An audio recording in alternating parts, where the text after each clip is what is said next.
കിരൺദാസ് തൻ്റെ ചതികൾ ബുദ്ധിപൂർവം മുന്നിലേക്ക് കൊണ്ടുപോവുകയാണ്. ആര് എന്തൊക്കെ പറഞ്ഞാലും ഇപ്രാവശ്യം തൻ്റെ പദ്ധതികൾ പാളാൻ പാടില്ല.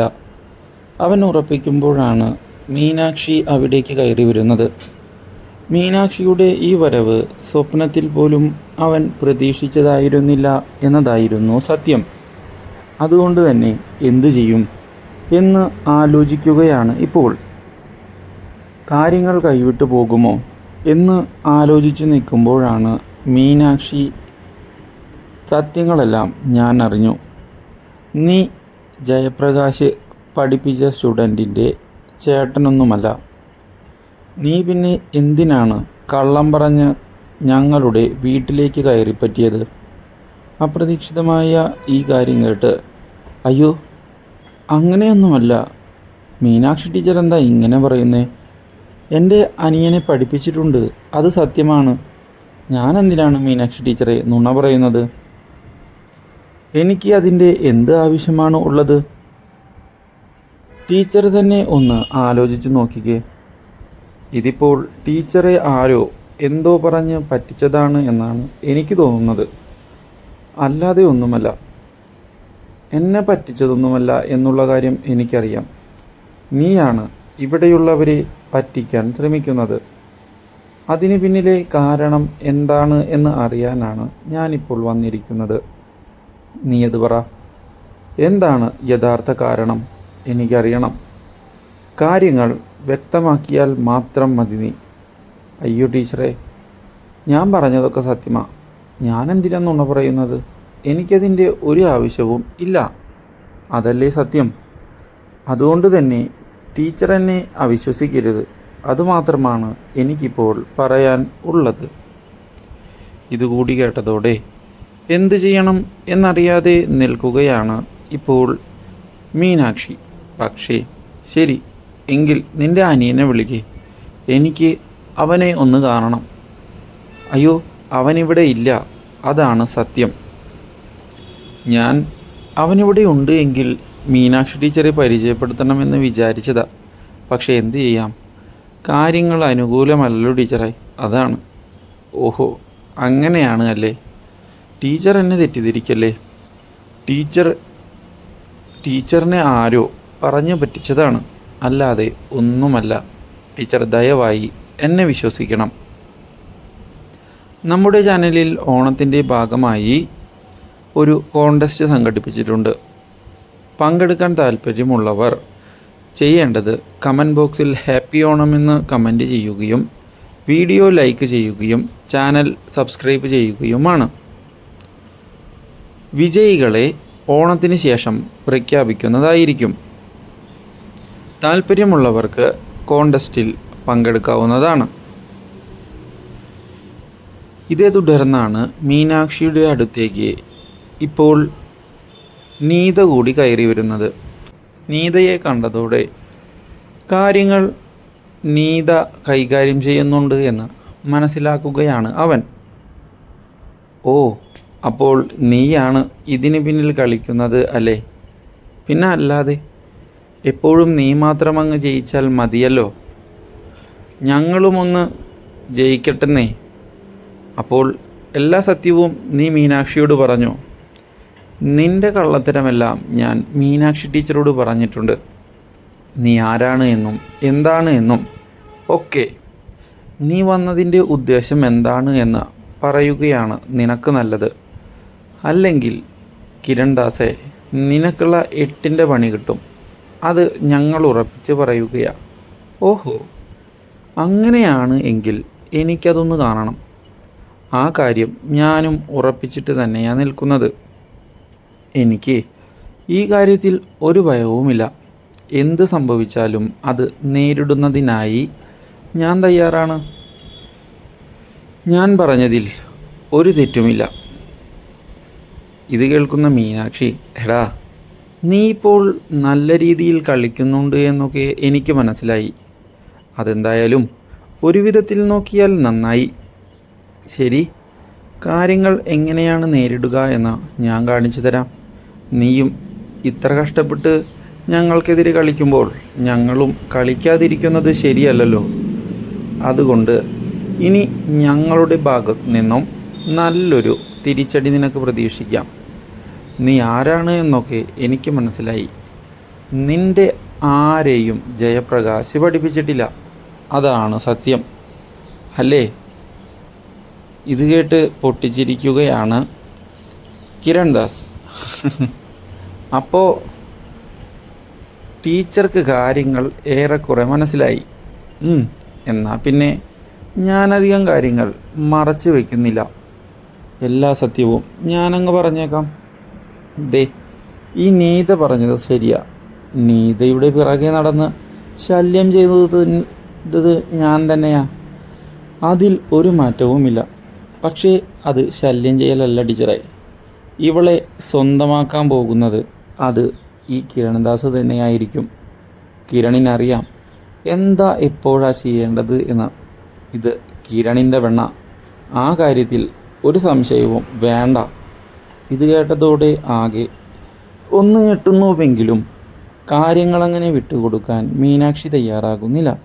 അത് നീ മാത്രം അങ്ങ് പറഞ്ഞാൽ മതിയോ? ഇവൾ നിന്റെ പെണ്ണാണെന്ന് ഇവൾക്കും ഒരു തീരുമാനമുണ്ടല്ലോ. ഇവൾക്ക് തീരുമാനമോ? എന്ത് തീരുമാനം? ഈ കിരൺ തീരുമാനിക്കും. അതിനനുസരിച്ച് ഇവൾ വരികയും ചെയ്യും. ഇവളെ എങ്ങനെ വരുത്തണമെന്നൊക്കെ ഈ കിരണിന് കൃത്യമായിട്ടറിയാം. അല്ലേ നീതേ? ഞാൻ പറഞ്ഞാൽ നിനക്ക് വരാതിരിക്കാൻ പറ്റുമോ? പറ്റുമെങ്കിൽ നീ ഒന്ന് പറ, കേൾക്കട്ടെ ഞാൻ. ഇത് കേട്ടതോടെ മീനാക്ഷി നോക്കുകയാണ് നീതയെ. എന്തു പറ്റി നീത? ഇവനെപ്പോലെയുള്ളവരെയൊന്നും നീ ഭയപ്പെടരുത്. കാര്യങ്ങളൊക്കെ നമുക്ക് ശരിയാക്കാം. ഞങ്ങളൊക്കെ നിൻ്റെ കൂടെയില്ലേ? പിന്നെ എന്തിനാ നീ ഇങ്ങനെ പേടിക്കുന്നത്? ഇവർ അങ്ങനെ പലതും പറയും. അതുകൊണ്ട് നീ അത് കാര്യമാക്കണ്ട. ഇവനെ നമ്മൾ ഒഴിവാക്കും. പിന്നെ കിരൺദാസേ, നീ ഇവളെ ഞങ്ങളുടെ ജീവിതത്തിൽ നിന്ന് ഒഴിവാക്കാനും ശല്യം ചെയ്യാനുമാണ് വന്നിരിക്കുന്നത് എങ്കിൽ അത് നല്ലതിനല്ല. അത് ഞാൻ ഇപ്പോഴേ പറഞ്ഞില്ലെന്ന് വേണ്ട. നിനക്ക് നല്ല തിരിച്ചടി കിട്ടും. ആ കാര്യം ഞാൻ വീണ്ടും വീണ്ടും പറയുകയാണ്. എൻ്റെ ടീച്ചറെ, എനിക്ക് ഈ കാര്യത്തിൽ ഒരു പ്രശ്നവുമില്ല. കിരൺ ഇത് ആലോചിച്ചെടുത്ത തീരുമാനമാണ്. അതുകൊണ്ട് തന്നെ കിരണിന് ഇതിലൊരു പേടിയുമില്ല. എങ്ങനെയാണ് കാര്യങ്ങൾ മുന്നിലേക്ക് കൊണ്ടുപോകേണ്ടത് എന്നൊക്കെ കിരണിന് വ്യക്തമായിട്ടറിയാം. കിരൺ അത് ചെയ്തു കാണിക്കുക തന്നെ ചെയ്യും. അല്ലാതെ ഒരു നേരത്തെ ആവേശത്തിൻ്റെ പുറത്ത് എടുത്തു ചാടി വന്നതല്ല ഈ കിരൺ എന്നത് നിങ്ങൾ മനസ്സിലാക്കണം. ഞാനെന്തായാലും വിചാരിച്ചിട്ടുണ്ട് എങ്കിൽ ആ കാര്യം കൃത്യമായി നടപ്പിലാക്കുക തന്നെ ചെയ്തിരിക്കും. അത് ഞാൻ പറയുന്ന കാര്യം തന്നെയാണ്. ടീച്ചർ അത് നോക്കിക്കോ. ശരി, കാണാം എന്ന് പറഞ്ഞ് അവിടെ നിന്ന് നീതയെയും കൂട്ടി ഇറങ്ങിപ്പോവുകയാണ് മീനാക്ഷി. ഇത് കണ്ടതോടെ കിരൺ ഒന്ന് ഞെട്ടിപ്പോകുന്നു. ഷെടാ, കാര്യങ്ങൾ കൈവിട്ടു പോകുമോ? സത്യങ്ങളെല്ലാം പുറത്തു വന്നു കഴിഞ്ഞാൽ എന്തു ചെയ്യും? ജയപ്രകാശിനോട് ഇവർ കാര്യങ്ങൾ പറയുമോ? ഇതിനു മുമ്പ് എന്തെങ്കിലും നീക്കണം. ഉടൻ തന്നെ ജയപ്രകാശിനെ ഫോൺ ചെയ്യുകയാണ് ഇപ്പോൾ കിരൺ. ഹലോ. അല്ല, എന്തു പറ്റി കിര പെട്ടെന്ന് ഫോൺ ചെയ്യാൻ? ഒന്നുമില്ല ജയപ്രകാശ് സാറേ. സാറിൻ്റെ വൈഫും നീതയും എന്നെ കാണാൻ വന്നിരുന്നു. നിന്നെ കാണാനോ? അവളത് എന്നോട് പറഞ്ഞില്ലല്ലോ. അതെനിക്കറിയില്ല. ചിലപ്പോൾ നീത പറഞ്ഞിട്ട് വന്നതാകാം. അതിനാണ് ചാൻസ് കൂടുതൽ. വളരെ ദേഷ്യത്തിലായിരുന്നു. എന്നോട് കുറേ ദേഷ്യപ്പെട്ടിട്ടാണ് ഇവിടെ നിന്നും പോയിട്ടുള്ളത്. എന്തിനാണ് എന്നൊന്നും എനിക്ക് കാര്യമായിട്ട് മനസ്സിലായില്ല. പക്ഷേ ഇത് ആ നീതയുടെ കളി തന്നെയാണ്. ഞാൻ നിങ്ങളുടെ കുടുംബവുമായി സംസാരിക്കുന്നതൊന്നും അവൾക്ക് ഇഷ്ടമല്ല. പ്രത്യേകിച്ച് ജയപ്രകാശ് സാറിനോട്. നമ്മൾ തമ്മിൽ തെറ്റിക്കുന്നതിന് വേണ്ടിയാണ് ഈ ശ്രമമൊക്കെ നടക്കുന്നത്. ഞാൻ തന്നെ ആ കുട്ടിയെ അവിടെ വെച്ചാണ് കാണുന്നത്. ഇപ്പോൾ എനിക്കെതിരെ ഒരുപാട് ആരോപണങ്ങളാണ് ആ കുട്ടി ഉന്നയിക്കുന്നത്. അതൊന്നും എങ്ങനെ നേരിടണമെന്ന് അറിയാതെയാണ് ഞാൻ നിൽക്കുന്നത്. എന്നെപ്പറ്റി അവരെന്തൊക്കെയോ പറയുന്നുണ്ട്. നീ പേടിക്കാതിരിക്കുക കിരണേ, നിൻ്റെ കൂടെ ഞങ്ങളൊക്കെ ഇല്ലേ. എനിക്കറിയാം നിന്നെ. പിന്നെ എൻ്റെ സ്റ്റുഡൻറ്റിൻ്റെ സഹോദരൻ തെറ്റൊന്നും ചെയ്യില്ല എന്ന് എനിക്ക് നല്ല ബോധ്യമുണ്ട്. ആ നീതയുടെ സ്വഭാവം നേരത്തെ അറിയാവുന്നതല്ലേ. അവൾ സ്വന്തം സ്വാർത്ഥതയ്ക്ക് വേണ്ടി എന്തും ചെയ്യുന്നവളാ. അങ്ങനെയുള്ളവളെയൊന്നും ഞാൻ വിശ്വസിക്കാൻ പോകുന്നില്ല. അതുകൊണ്ട് നീ ധൈര്യമായിരുന്നോ എന്ന് പറഞ്ഞ് ജയപ്രകാശ് ആശ്വസിപ്പിച്ച് ഫോൺ കട്ട് ചെയ്യുകയാണ്. ഇതോടെ കിരൺ സന്തോഷിക്കുന്നു. കാര്യങ്ങളെല്ലാം ഞാൻ വിചാരിച്ചതുപോലെ നടക്കുന്നുണ്ട്.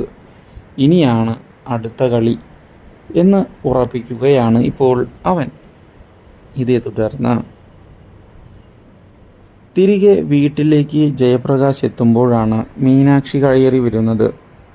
ജയപ്രകാശ്, എനിക്ക് കുറച്ച് കാര്യങ്ങൾ സാറിനോട് സംസാരിക്കാനുണ്ട്. അതെന്താ നിനക്ക് പെട്ടെന്നൊരു കാര്യങ്ങൾ സംസാരിക്കാൻ?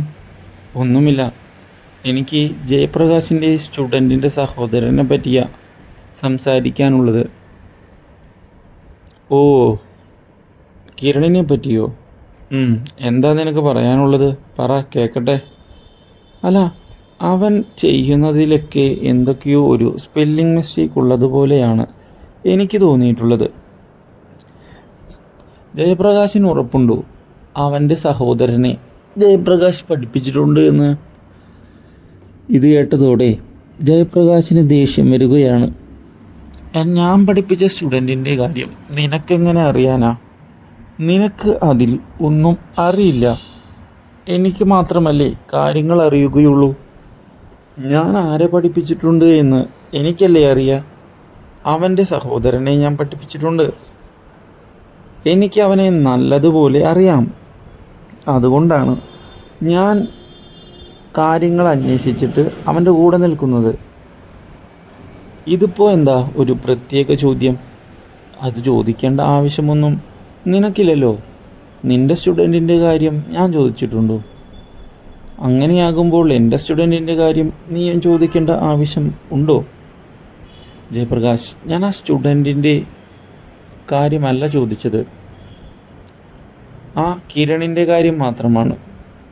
കിരണിൻ്റെ പെരുമാറ്റവും രീതിയും എല്ലാം കണ്ടിട്ട് എനിക്കെന്തോ ഒരു അവിശ്വാസ്യത ഉണ്ട്. അതാണ് സത്യം. ഒരിക്കലും ഇങ്ങനെയൊക്കെ സംഭവിക്കും എന്ന് ഞാൻ സ്വപ്നത്തിൽ പോലും കരുതിയതല്ല. അതുകൊണ്ടാണ് അവൻ എന്തൊക്കെയോ പ്ലാൻ ചെയ്ത് നമ്മുടെ കുടുംബത്തിലേക്ക് കയറി വന്നതുപോലെയായിട്ടാണ് എനിക്ക് തോന്നുന്നത്. അവനെ വിശ്വസിക്കാൻ എനിക്ക് വളരെയധികം ബുദ്ധിമുട്ട് ഉണ്ട്. ഓ, അങ്ങനെയാണ് എങ്കിൽ നീ വിശ്വസിക്കേണ്ടെന്നേ. പക്ഷേ എനിക്ക് അവനെ നല്ല വിശ്വാസമാണ്. അവൻ എന്നോട് ഒരു കള്ളവും പറഞ്ഞിട്ടില്ല.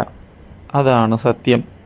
അതുകൊണ്ട് നിങ്ങളാരും ആ കാര്യം ആലോചിച്ച് ടെൻഷൻ അടിക്കേണ്ടതില്ല എന്നാണ് എനിക്ക് പറയാനുള്ളത്. എന്താണ്, എങ്ങനെയാണ് കാര്യങ്ങൾ ചെയ്യേണ്ടത് എന്നൊക്കെ കൃത്യമായി അറിഞ്ഞിട്ട് തന്നെയാണ് ഞാനിവിടെ വന്നു നിൽക്കുന്നത്. അതുകൊണ്ട് ആ കാര്യം ആലോചിച്ച് ആരും ടെൻഷൻ അടിക്കണ്ട. അവൻ്റെ കാര്യം എനിക്കറിയാം. പിന്നെ നീ ചെയ്യേണ്ടത് നീതയുമായുള്ള കൂട്ടുകെട്ട് ഒഴിവാക്കുകയാണ്. ഞാൻ നിന്നോട് നേരത്തെ പറഞ്ഞതാ അങ്ങനെ ഒരു കൂട്ടുകെട്ട് വേണ്ട എന്ന്. പക്ഷേ നീ അബിയുടെ ബെസ്റ്റ് ഫ്രണ്ടാണ് എന്നൊക്കെ പറഞ്ഞാണ് ഇപ്പോൾ അവളെ ഇവിടെ നിർത്തിയിരിക്കുന്നത്. അവളുടെ സ്വഭാവമെല്ലാം കണ്ടിട്ട് എനിക്കത്ര നല്ലതായിട്ട് തോന്നിയിട്ടില്ല. അതുകൊണ്ടാണ് ഞാൻ നിന്നോട് വീണ്ടും വീണ്ടും പറയുന്നത്, ആ കുട്ടിയെ ഒഴിവാക്കുന്നതായിരിക്കും നല്ലത്. ഇല്ലെങ്കിൽ നമ്മുടെ ജീവിതം തന്നെ അവൾ തല്ലിക്കെടുത്താൻ സാധ്യതയുണ്ട്. അത് ഓർത്താൽ നന്ന്. ഇല്ല, അവളല്ല കാരണം, ആ കിരൺദാസാണ്. ദയവായി അത് ജയപ്രകാശ് മനസ്സിലാക്കണം. കിരൺദാസു, അവൻ ഇന്നലെ കയറി വന്നവൻ.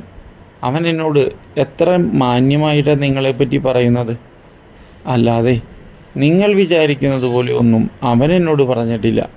പിന്നെ ഇതെല്ലാം നിൻ്റെ കുഴപ്പമല്ല, ആ നീത അവളാണ്. ഇതിനെല്ലാം പിറകിൽ കളിക്കുന്നത് ആദ്യം അവളെ ശരിയാക്കണം. എന്നാൽ മാത്രമേ കാര്യങ്ങൾ നല്ല രീതിയിൽ പോവുകയുള്ളൂ. ഞാൻ വീണ്ടും പറയുകയാ, അവളെ നിന്റെ ജീവിതത്തിൽ നിന്ന് നീ ഒഴിവാക്കിക്കോ. ഇല്ലെങ്കിൽ നിനക്ക് തന്നെ വലിയ ദുരന്തങ്ങൾ നേരിടേണ്ടതായിട്ട് വരും. ഞാൻ പറഞ്ഞില്ലെന്ന് വേണ്ട. ഇതും പറഞ്ഞ് അവിടെ നിന്ന് ഇറങ്ങിപ്പോയിരിക്കുകയാണ് ഇപ്പോൾ JP. ഇതോടെ ആകെ ധർമ്മസങ്കടത്തിലായി നിൽക്കുകയാണ് മീനാക്ഷി. ആരെ വിശ്വസിക്കണം എന്നത് വീണ്ടും ഡൗട്ട് മാത്രമായി മുന്നിൽ നിൽക്കുന്നു. ആലോചിച്ചിട്ട് ഒരു എത്തും പിടിയും കിട്ടുന്നുമില്ല. എന്തു ചെയ്യുമോ എന്തോ. കൂടുതൽ അപ്ഡേറ്റ്സിനായി ചാനൽ മറക്കാതെ സബ്സ്ക്രൈബ് ചെയ്യുക.